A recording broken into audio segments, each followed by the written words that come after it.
Yang saya akan ceritakan pengalaman mungkin kedua kalinya kalau saya terkena sakit yang sebelumnya saya tidak menyadari kalau sakit yang saya alami itu untuk kedua kalinya karena disebabkan akibat ada gangguan dari makhluk gaib.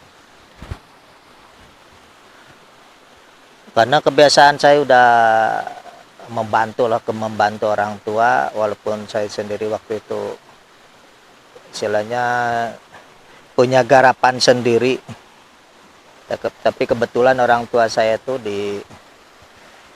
diminta untuk menggarap salah satu lahan sawah, eh, karena kalau daerah lokasi pesawahan daerah Pasang Surut itu mungkin sawah itu setiap hari tergenang, pagi-paginya bisa kering, tapi sore harinya pesawahan itu udah tergenang air dari air pasang di tulang bawang. Dan waktu itu saya membantu orang tua karena orang tua sebelumnya ya dipinta oleh seorang masih tetangga satu kampung lah, orang Bugis, meminta untuk menggarap lahan sawahnya gitu. Nah kebetulan di suatu hari saya lagi senggang tidak menggarap lokasi atau lahan saya sendiri, karena waktu itu juga bapak sudah punya lahan sendiri. Cuma masalahnya kita itu belum pengalaman dalam cara menggarap atau menanam padi di lahan Pasang Surut. Akhirnya hitung-hitung belajar dulu, sekolah dulu tata cara menanam padi di pesawahan atau lokasi daerah Pasang Surut. Karena di suatu hari karena tiap hari kerja saya juga membantu orang tua itu, untuk menuju ladang tersebut kita harus naik sampan, perahu sampan ke lokasi sawah itu, karena nggak ada kendaraan lewat darat, karena itulah lokasi daerah Pasang Surut selalu tergenang air, walaupun ada jalan setapak tetap suatu waktu bisa tergenang air. Akhirnya kendaraan untuk menuju pesawahan itu, yang lokasi yang punya orang Bugis itu, kita harus menaiki sampan. Sampai akhirnya ya setiap hari bekerja, pikiran saya tuh jatuh sakit. Diperkirakan kalau saya merasa itu karena akibat kecapean gitu, capaian kerja.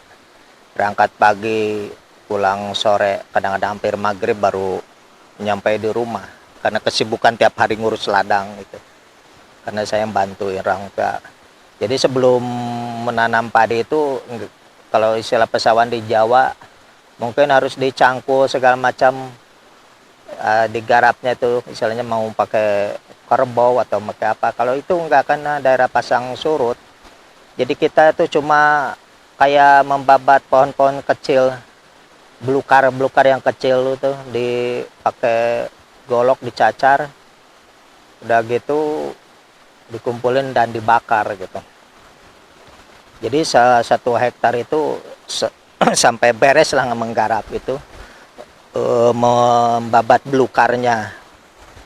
Udah belukarnya terkumpul lalu dibakar, nah baru bisa ditanemin padi daerah Pasang Surut. Karena tata cara penanaman padi tidak, kalau di Pasang Surut itu agak ya berbeda lah dengan menanam padi seperti di sawah-sawah biasa, di pesawahan biasa gitu. Nah, setiap hari kerja saya tuh ya jatuh sakit sampai lebih dari 1 minggu lah setelah sakit saya tuh, merasa pegal, badan panas, dingin, meriang lah istilahnya gitu. Sampai suatu hari ibu saya itu penasaran, akhirnya pengen menanyakan kenapa sakitnya tuh ya diobat nggak sembuh-sembuh juga. Akhirnya ibu saya itu mau mendatangin orang pinter yang sekaligus tokoh agama lah istilahnya. Beliau tuh suka dakwah keliling antar desa juga. Ibu saya udah belanja ke warung, beli buat apa, beli kopi, gula, rokok, maksudnya buat ke orang pinter itulah, ke kiai itu. Saya baru kepikiran, oh jangan dulu, kata saya ke mama tuh, bilang jangan dulu, kalau ini bener gangguan ntar saya cek dulu gitu istilahnya. Akhirnya ya karena kebiasaan malam-malam biasa zikir. Cuma kalau zikir untuk menentukan ada gangguan enggaknya itu tetap harus ada niat untuk ditujukan untuk membuka itu semua gitu. Akhirnya malam-malam tuh waktu zikir ya saya tujukan rawang membuka tentang sakit yang saya alami gitu. Akhirnya kebetulan ya waktu itu dengan izin Allah dibuka bahwa memang benar bahwa waktu saya itu ada yang ganggu gitu. Karena seolah-olah dalam satu kelambu ada makhluk, ya cukup lumayan seram lah istilahnya. Saya kaget tapi dengan refleks saya hantam, saya pukul gitu. Saya tonjok mukanya itu makhluk yang seram itu sampai mengeluarkan darah. Tapi dia tuh nggak kapok, nyerang lagi, saya hantam lagi, nyerang lagi. Setelah ketiga kalinya saya gunakan untuk penghancur lah. Saya pukul, saya tonjok, sampai dia ngejengkang. Nah ngejengkangnya itu langsung terbuka alam, ya itu lokasi di tempat ladangnya yang orang Bugis itu. Ya kebetulan saya baru ingat waktu itu bahwa saya lagi ngebabat belukar itu, kan ada tunggul bekas pohon besar itu yang bekas ditebang itu, cuma bekasnya aja, tunggulnya aja gitu. Saya baru ingat, oh mungkin di situ gitu. Jadi penghuni itu yang merasa terganggu oleh saya gitu. Tapi pas begitu saya ceritakan ya ke bapak saya bahwa malam itu kok terbuka posisinya alam itu, kata bapak bilang, oh pantesan katanya kalau malam-malam itu jam 11 karena bapak pernah nginep di ladang, di gubuknya tetangga ladang itu, yang punya ladang itu. Karena kalau ke ladang itu sekali kan rombongan gitu. Bapak saya pernah menginap di gubuk di ladang yang orang Bugis itu. Katanya kalau jam 11 malam tuh terdengar suara kayak orang yang bikin rumah lah gitu, kayak orang yang bergergaji segala macam, benar-benar kayak ada orang yang gotong royong bangun rumah, bikin rumah gitu. Oh pantesan mungkin waktu saya babat belukar waktu mau tanam itu di lokasi lahan garapan, mungkin ngerasa terganggu. Dan saya lihat bangunannya itu seperti ya masih baru gitu, masih baru. Setelah kejadian itu terbuka, besoknya yang tadinya sakit itu jadi sembuh total. Karena saya biasa udah kuat untuk ladang lagi, kerja lagi besok harinya gitu.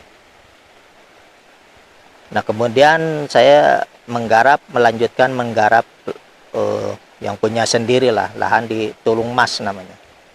Jadi nama kampung Tulung Arus itu sebenarnya nama sungai kecil, nama lembah ada sungai kecil, nama Tulung Arus kalau ke perkampungannya.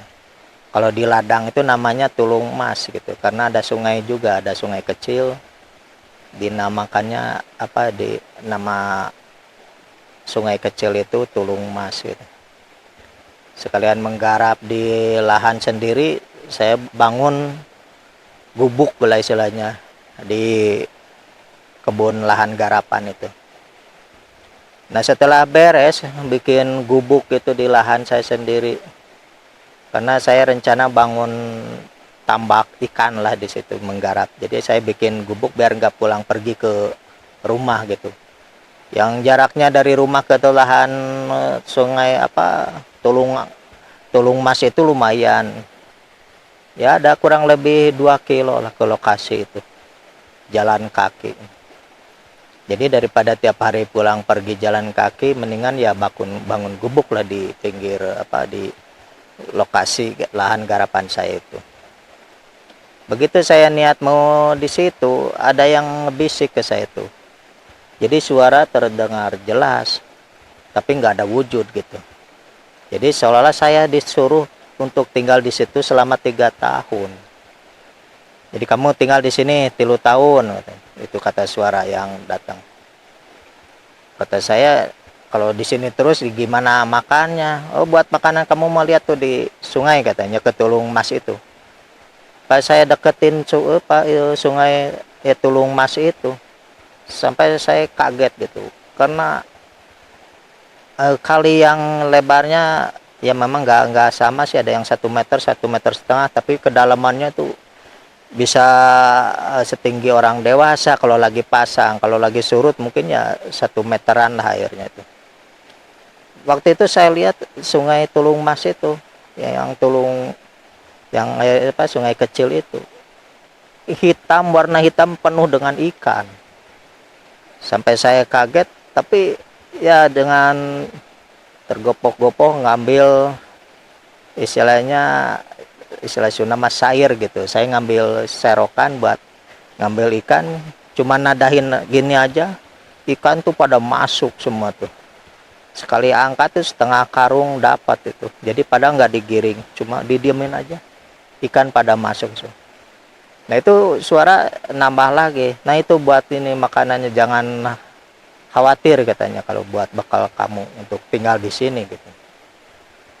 Tapi besok lusanya saya bilang ke ibu gitu, bahwa saya akan tinggal di ladang gitu. Tapi ibu saya malah khawatir, takut ada apa-apa katanya kalau saya sendirian di ladang. Mendingan ke Jawa aja ngelanjutin itu, istilahnya ngelanjutin ngilmunya gitu. Karena memang setelah Beatoriko Kodiri Anak Sebandia itu kan ada pelajaran ngebuka Latifah yang 7 dan Murokobah yang 20, itu kan saya belum beresin lah istilahnya, harus diberesin sampai tuntas. Akhirnya ibu menyuruh saya ke Jawa